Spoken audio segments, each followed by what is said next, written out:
Police command కంట్రోల్లో ఈయన చేసే రివ్యూ ఏదైనా ఉంది అంటే కమిషన్ల మీద రివ్యూ చేస్తాడు. ఇంకెక్కడెక్కడ కమిషన్లు పెండింగ్ ఉన్నాయి, ఎక్కడెక్కడ కమిషన్లు తొందరగా రాబట్టాలో కమిషన్ల మీద రివ్యూ చేస్తాడు తప్ప ఈ ముఖ్యమంత్రి ఏనాడు క్రైమ్ రేట్ మీద రివ్యూ చేయడిన. చేసుంటే పెరగదు కదా క్రైమ్ రేట్. కమిషన్ల మీద ఉన్న ధ్యాస నీ క్రైమ్ రేట్ మీద లేదు రేవంత్ రెడ్డికి.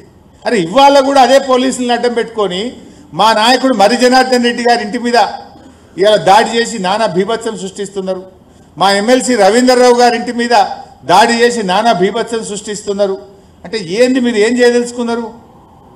ఇలా మేము ఒక 20 ఫిర్యాదులు ఇచ్చినాం ఇప్పటిదాకా పోలీస్ కమిషనర్కు.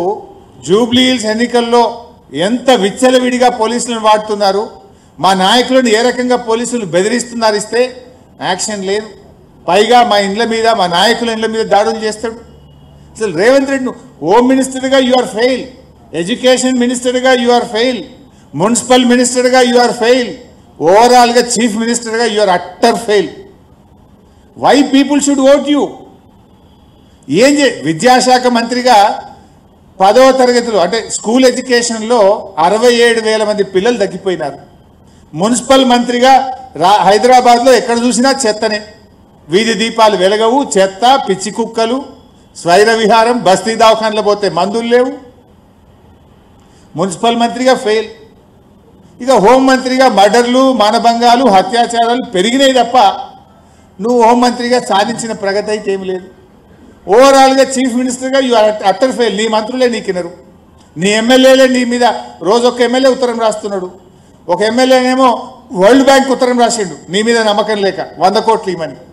ఇంకొక ఎమ్మెల్యేనేమో అరే మాకు ఊర్లలో పోతే పెళ్లిళ్ళకి సావులకు తిరుగుతున్నాం తప్ప ఒక బోర్ అడిగినా మోటార్ అడిగినా బుగ్గ అడిగినా వేసే దిక్కు లేదు, రూపాయి లేదు మా దగ్గర అని నీ కాంగ్రెస్ పార్టీ ఎమ్మెల్యేలే ఉత్తరాలు రాస్తున్నారు, బహిరంగంగా మాట్లాడుతున్నారు. You don't have a control over the government. ఈరోజు బీఆర్ఎస్ పార్టీ ఎందుకు ప్రతిపక్షం బలోపేతం కావాలి?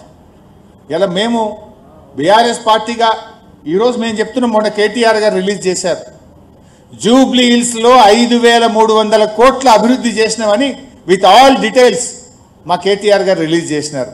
నువ్వేం చెప్తావు? ఒక ఫ్లైఓవర్ కట్టినావా జూబ్లీ హిల్స్లో? ఒక ఇల్లు కట్టినావా జూబ్లీ హిల్స్లో? ఒక దవాఖాన కట్టినావా జూబ్లీ హిల్స్లో? నువ్వు ఏం చేసినావు జూబ్లీ హిల్స్లో? చెప్పుకోవడానికి ఏమీ లేదు. Literally you are blackmailing. అదే బీఆర్ఎస్ పార్టీ మేమేం చేస్తాం, 9.5 ఏళ్లలో ఎంత అద్భుతంగా ఈ రాష్ట్రాన్ని అభివృద్ధి చేసినామో ప్రజలకు చెప్పాం. ప్రజల కళ్ళ ముందుంది, ప్రజలు దాన్ని అనుభవిస్తున్నారు. జూబ్లీ హిల్స్ ప్రజలకు మంచినీళ్ళు ఇచ్చింది బీఆర్ఎస్, అద్భుతంగా 24 గంటల కరెంట్ ఇచ్చింది బీఆర్ఎస్, జీవో 58, 59 కింద పట్టాలు ఇచ్చి వాళ్ళ ఇళ్లను రెగ్యులరైజ్ చేసింది బీఆర్ఎస్. నువ్వు మాత్రం ఆ ఇళ్లను కూలగొడుతున్నావు బుల్డోజర్లు పెట్టి. హైడ్రా పేరిట భయకంపం సృష్టిస్తున్నావు. నువ్వు నిద్రపోకుండా చేస్తున్నావు పేదల్ని, బస్తీ ప్రజల్ని. అదే బీఆర్ఎస్ ఇవాళ నాడు అభివృద్ధి చేసింది, నేడు ప్రధాన ప్రతిపక్షంగా బీజేపీ అయితే పత్త లేకుండా పోయింది. బీజేపీ ఏం పడుచుకోలే, 8 ఎంపీలు గెలిచినా బడ్జెట్లో గుండు సున్నా. ఈ రాష్ట్రానికి ప్యాకేజీ రాదు, మెట్రో రైలుకు పర్మిషన్ రాదు, బీజేపీ కనీసం ఎరువులు కూడా సరఫరా చేయదు. బీజేపీ ఇయ్యది, రేవంత్ రెడ్డి కొట్లాడాడు, ఇద్దరు ఒకటే. కానీ బీఆర్ఎస్ ఈరోజు 2 సంవత్సరాల్లో ఆనాడు అధికారంలో ఉంటే అభివృద్ధి చేసి చూపాం, సంక్షేమ కార్యక్రమాలు అమలు చేశాం, దేశానికి రోల్ మోడల్గా తెలంగాణ నిలిపాం. దేశం తెలంగాణను చూసి నేర్చుకునే విధంగా ఈ రాష్ట్రాన్ని కేసీఆర్ గారి పాలనలో నడిపించాం. మనం మిషన్ భగీరథ పెడితే దేశం హర్ ఘర్కో జల్గా దేశం మొత్తము అమలైంది. మనం 1962 పెడితే దేశం మొత్తం 1962 అమలు జరిగింది. మనము చెరువుల పునరుద్ధరణ కార్యక్రమం చేస్తే దేశం మొత్తం అమలు చేసింది. అట్లా అనేక కార్యక్రమాలు దేశానికి మోడల్గా నిలిపాం. ఈరోజు ప్రతిపక్షంలో కూడా ప్రభుత్వాన్ని నిద్రపోనిస్తలేము. 6 గ్యారంటీల మీద అడుగడుగున నిలదీస్తున్న బాకీ కార్డులను ఇంటింటికి జూబ్లీ హిల్స్లో పంపాం. రుణమాఫీ గురించి గల్లా పట్టుకొని అడిగితే ఇవాళ కనీసం అరకొరగనైనా రుణమాఫీ కొద్దో గొప్ప జరిగిందంటే బీఆర్ఎస్ పోరాటం, బీఆర్ఎస్ నిలదీస్తేనే రుణమాఫీ జరిగింది. బీఆర్ఎస్ పోరాటం వల్లనే ఇవాళ 2 సార్లు రైతు బంధు వచ్చింది, 2 సార్లు ఎగ్గొట్టిండు ఈ పుణ్యాత్ముడు. ఈయన వచ్చినాక 4 పంటలు, 2 సార్లు రైతు బంధు ఎగ్గొట్టిండు. నువ్వు ఎగ్గొట్టినావు, నీ సంగతి ఏందని బీఆర్ఎస్ ప్రశ్నిస్తే కనీసం 2 సార్లు రైతు బంధు వచ్చింది. మొన్న యాసంగి బోనస్ ఎగ్గొట్టిండు, దాని సంగతి ఏందని గల్లబట్టుకొని బీఆర్ఎస్ అడిగితే ఇప్పుడు వానకాలంకు బోనస్ ఇస్తా అంటుండు. యాసంగి ఎగ్గొట్టిండు, వానకాలం ఇస్తుండు. ఒక పంటకి ఇచ్చిండు, ఒక పంటకి ఎగ్గొట్టిండు.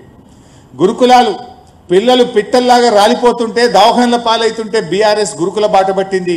ఈ ప్రభుత్వాన్ని నిలదీస్తే ఇవాళ గురుకులాలకు గ్రీన్ ఛానల్ అంటాడు, గురుకులాల మీద ముఖ్యమంత్రి రివ్యూ పెట్టిండు. అప్పటిదాకా విద్యాశాఖ మంత్రి ఈయననే కానీ ఈయన పట్టించుకున్న పరిస్థితి లేదు. హైదరాబాద్ భూములు అమ్ముకున్నాడు, అమ్ముకుంటే కూడా బీఆర్ఎస్ఏ ప్రశ్నించింది. బీఆర్ఎస్ హెచ్సియు భూములను కాపాడే ప్రయత్నం చేసింది. బస్ ఛార్జీలు పెంచితే మహిళలకు ఫ్రీ అన్నాడు, మగవాళ్ళకు డబుల్ టికెట్ కొట్టిండు.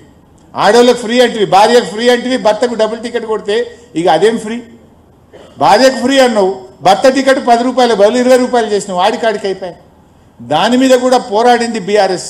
బస్ ఛార్జీల మీద పోరాడింది బీఆర్ఎస్. మైనార్టీ మినిస్టర్ లేకపోతే పోరాడింది బీఆర్ఎస్. బస్తీ దవాఖానాల్లో జీతాలు ఇవ్వకపోతే, మందులు లేకపోతే పోరాడింది బీఆర్ఎస్. టిమ్స్ హాస్పిటల్ల నిర్మాణం ఆలస్యం జరిగితే పోరాడింది బీఆర్ఎస్. ఇట్లా బీఆర్ఎస్ ప్రజల గొంతుకై పోరాడుతుంది. ఉద్యోగుల పక్షాన, నిరుద్యోగుల పక్షాన 2 లక్షల ఉద్యోగాలు ఏమైనాయని బీఆర్ఎస్ పోరాడుతుంది. రిటైర్డ్ ఉద్యోగుల పక్షాన బీఆర్ఎస్ పోరాడుతుంది. అవుట్ సోర్సింగ్ ఉద్యోగుల పక్షాన బీఆర్ఎస్ పోరాడుతుంది. పేదల పక్షాన బీఆర్ఎస్ పోరాడుతుంది. ఈ రకంగా బీఆర్ఎస్ ఆనాడు అధికారంలో ఉంటే పేదలకు పనిచేసింది, ఇవాళ ప్రతిపక్షంలో ఉంటే పేదల గొంతుకై, ప్రశ్నించే గొంతుకగా నిత్యం ప్రజల్లో ఉంటూ బీఆర్ఎస్ పోరాడుతుంది. అందువల్ల ఇలాంటి బీఆర్ఎస్ పార్టీని మీరందరూ కూడా జూబ్లీ హిల్స్లో గెలిపించాలని చెప్పి కూడా జూబ్లీ హిల్స్ ప్రజల్ని మేము కోరుతా ఉన్నాం.